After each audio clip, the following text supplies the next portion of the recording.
Hello everyone. In this video, I'll be taking you through an optimal free hit squad for FPL Double Gameweek 22. Now, I'll be prioritizing the top Double Gameweek players and looking to see if there's any value to be had from the single Gameweek players. So the first things first is the most important question to ask yourself ahead of actually playing the free hit chip. Should you do it? Now, I see it from two perspectives. I see it as an attacking move or a defensive move. So let's start with a defensive.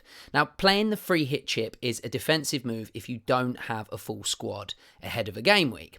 Now, as we've seen time and time again recently, fixtures are being postponed at short notice, leaving us short of that full 15-man squad. So if you look at your team and you only have 6 or 7 players playing, I'd seriously consider the free hit chip. Now, it's a defensive move as you're covering your back and saving your team from a potential low-scoring game week, unless you decide to take lots of hits. Now, so far, we don't need to consider the free hit chip as a defensive move for Double Game Week 22 because, as it stands, all the fixtures are set to go ahead. So we shouldn't have too many players in our squads that blank. Of course, we might have some as the AFCON tournament is taking place, but I think you'd be better off using transfers to take them out unless you're happy benching for those 3 to 4 game weeks that they're going to be out for. So with all that in consideration, playing the free hit chip in Double Game Week 22 can be seen as an attacking move, played to maximise the potential of points. Your aim is, of course, to pick a team capable of outscoring the team you would have if you weren't playing the chip. So a good average score per game week is probably around 60 points. So in a double game week, you want to be looking at 80, 90 points as a marker. Obviously, we haven't seen that in this double game week, but that's got to be the aim if you can fill a squad with 11 double game week players. If you're playing the free hit, we've got to look at over 100 points for a double game week. Now, I'm going to try and achieve this with the ultimate free hit squad for Double Game Week 22, maximising the potential for points. So let's start by looking at the fixtures. Remember, when playing the free hit, we only need to take into account the fixtures for that specific game week, as our old squad is returned to us as soon as the game week is over. So, as you can see from the fixture ticker on Fantasy Football Hub, the teams with 2 fixtures are classified as having the best fixtures for the game week, apart from Chelsea, who have 2 tricky away ties at Brighton and runaway league leaders Manchester City.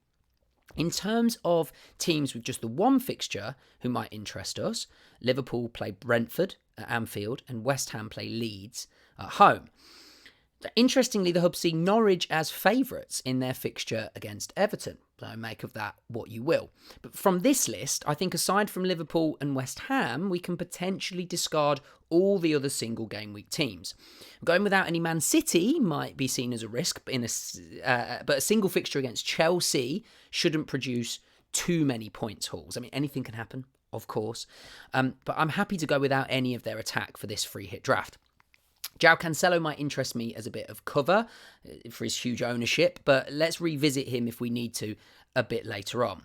So that narrows us down to players from Burnley, Brighton, Leicester, Watford, Spurs, United, Brentford, Liverpool, West Ham and Chelsea. Now, I'm probably not really going to be too interested in Brentford because their double up is against United and Liverpool. And I think there's probably better options elsewhere for now, particularly after seeing them lose 4-1 to Southampton. I may return to them as I might need a cheap midfielder like Umbermo to sit on the bench. Equally, Burnley don't interest me very much despite having probably the best fixtures of the double game week. I might have been interested in Cornet, but obviously he's away at the African Cup of Nations. I just haven't seen enough from them to really consider any of their players. I'm also not too sure about West Ham, as I think I should be prioritising double game week players unless someone really stands out with a single game week fixture. So let's start at the back. Who's got the best chance of clean sheets in double game week 22? So this is over the last 8 game weeks, and Spurs stand out as having one of the best defensive records.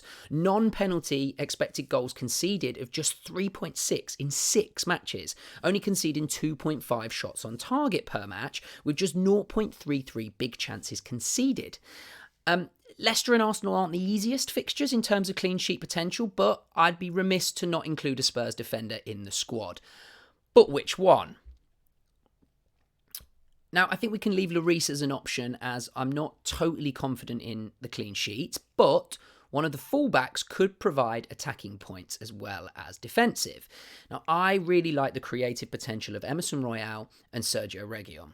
In his last 5 matches, Royal has created 12 chances and 1 big chance, so there isn't much to separate him from Reguilon, who has created a better quality of chances, as he has a slightly higher XA.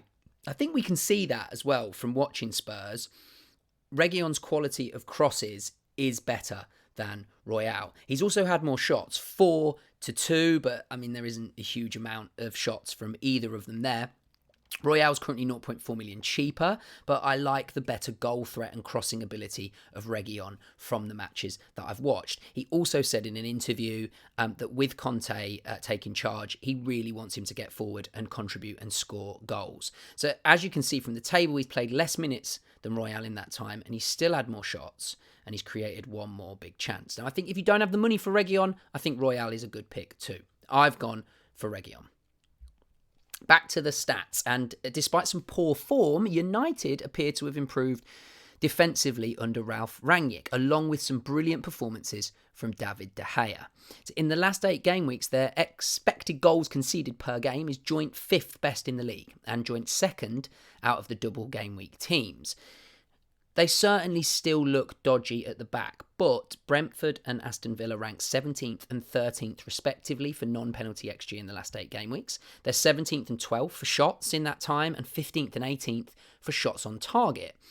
So that increases the likelihood of clean sheets for United. And with the potential of added save points for David De Gea, I've gone for him as my goalkeeper. Now, look, I don't know if you saw the FA Cup game against Villa. I certainly did. It was poor. Villa should have scored 2 or 3 goals.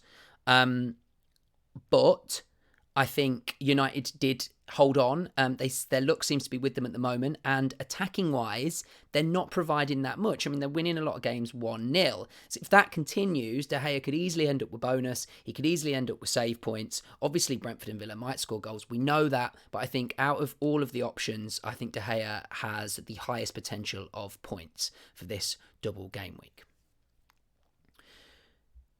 So looking at those, the Brentford attacking stats that I just mentioned, coupled with the recent defensive record of Liverpool, I think we can safely pick Trent Alexander-Arnold as one of our single game week players.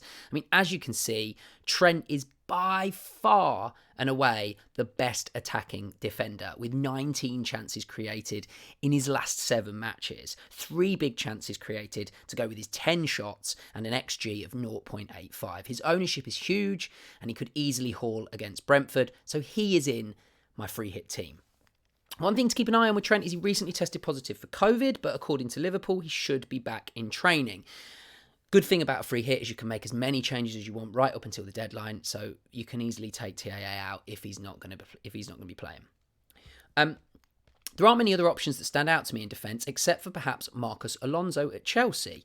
Reece James is out, so you'd expect Alonso to retain his place. Not that they play in the same position, but I just feel like Tuchel would definitely stick with one of those options. I can't see him playing Hudson-Odoi and Azpilicueta as his wing-backs.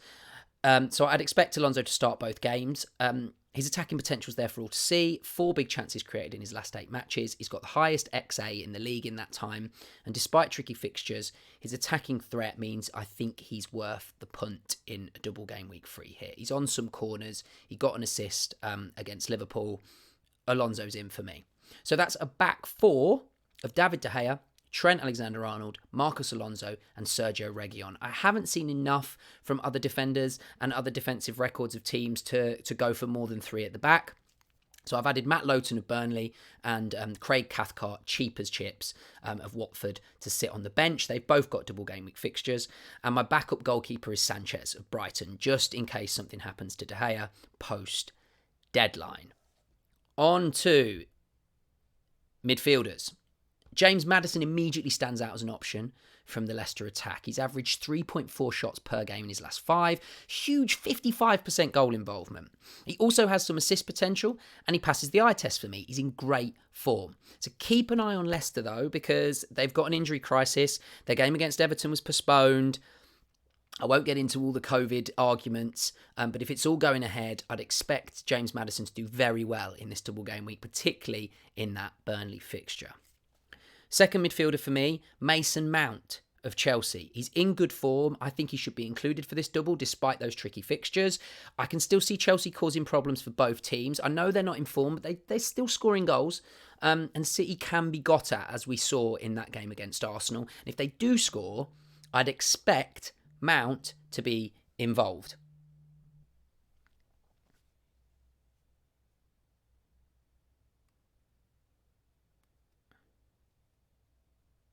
I think I was just lost for a brief moment there.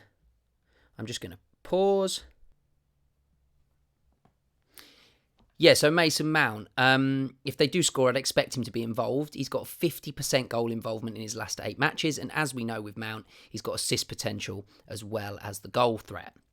Now, third midfielder I've gone for is Diogo Jota. Despite only having that single fixture.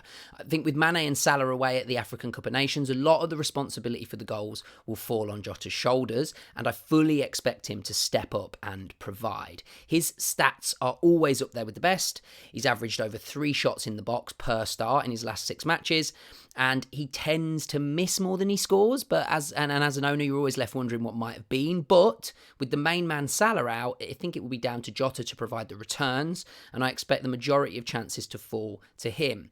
Home fixture against Brentford is too good to ignore. These are the remaining double game week midfielders that take up my interest, and I've gone for a double up of the Leicester attack. I've gone for Youri Tielemans. I think with the news that Vardy's out for 8 weeks, it looks like Tielemans will take the responsibility for penalties, and his stats over his last 6 matches are pretty good. Per game, he's taken 2.33 shots, and he's had 0.5 big chances. He's also created 2.17 chances per game. Greenwood, Trossard, Lucas Moura, potentially interest me there. I mean, Bruno Fernandes is too expensive and just isn't on form. I don't think Mason Greenwood's on form either. Eye test wise, he's taken a lot of shots, but they're not good quality at all. I think Tielemans and Maddison have got a higher ceiling than Leandro Trossard for his fixtures against Chelsea and Palace. So that's why I've gone for Tielemans.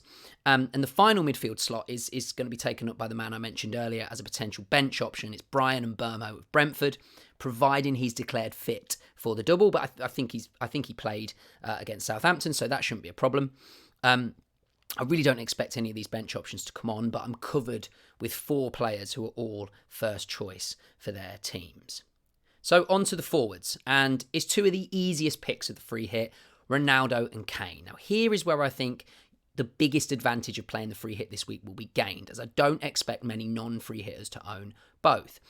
They've both got the FPL pedigree, and their recent stats back this up. 25 shots apiece in their last 6 matches, 17 and 20 in the box, 6 and 8 big chances, XG of over 4. And just look at Ronaldo's goal involvement stats. 57% expected goal involvement and 56% goal involvement, showing that he isn't overperforming.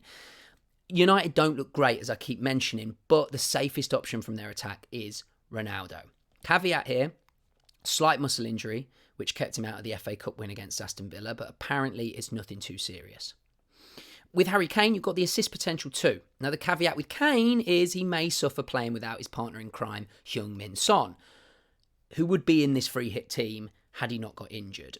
Alternative way of looking at this is all of the attacking impetus is going to fall onto Kane's shoulders, possibly increasing his potential for points. Kane and Ronaldo in. And to complete the forward line, I think it would be silly to go without Dennis or King of Watford for their double of Burnley and Newcastle. King has been playing on the wing, so Dennis is the main man up top, so he gets the nod for me. He missed the FA Cup match against Leicester with an injury, but apparently he's back in training, so it's Dennis. Easy switch to Josh King if Dennis is out, because I'm sure he'll take his place up front. So for now, it's Dennis in a 3-man forward line. So there we have it. It's my ultimate free hit team for Double Game Week 22, backed up by form, fixtures, and stats. Starting lineup, I think I've already made that obvious, but it's clearly De Gea, Alexander-Arnold, Alonso, and Reguilon at the back. Jota, Mount, Tielemans, and Maddison in midfield, with a forward line of Ronaldo, Dennis, and Kane. Most important question, who to captain? So it comes down to the 2 premium forward options for me, Ronaldo and Kane. There isn't much to choose between them stats-wise, but I've gone for the man who plays for the team in better form, Harry Kane. Assist potential to back up his goal threat, tasty fixtures against Leicester, who have an injury crisis in defence, and a North London derby against Arsenal, who he loves to score against. I'm backing Harry to score the most points in the Double Game Week. Of course, Ronaldo could come back to bite me, but I don't like the form United are in at all. And I would have had to have seen a big performance in the FA Cup to make me go towards Ronaldo. That didn't happen. They still don't look great. So it's Harry Kane. Now, as I've said with him, Son is a big miss for Spurs, but I still think they're going to score goals in these fixtures. Kane is the man to get them. So, do you agree with my choices? Am I right to go double Leicester in midfield? Am I right to ignore Bowen and Antonio for their fixture against Leeds? Is there anyone you'd pick over the players I've gone for? I'm looking forward to seeing your comments and interacting with you on this. Let me know who you'd have gone for in this free hit. Hope you've enjoyed it. Hopefully it's the first of many videos to go alongside my FPL poetry. Check those out if you're interested. And please subscribe.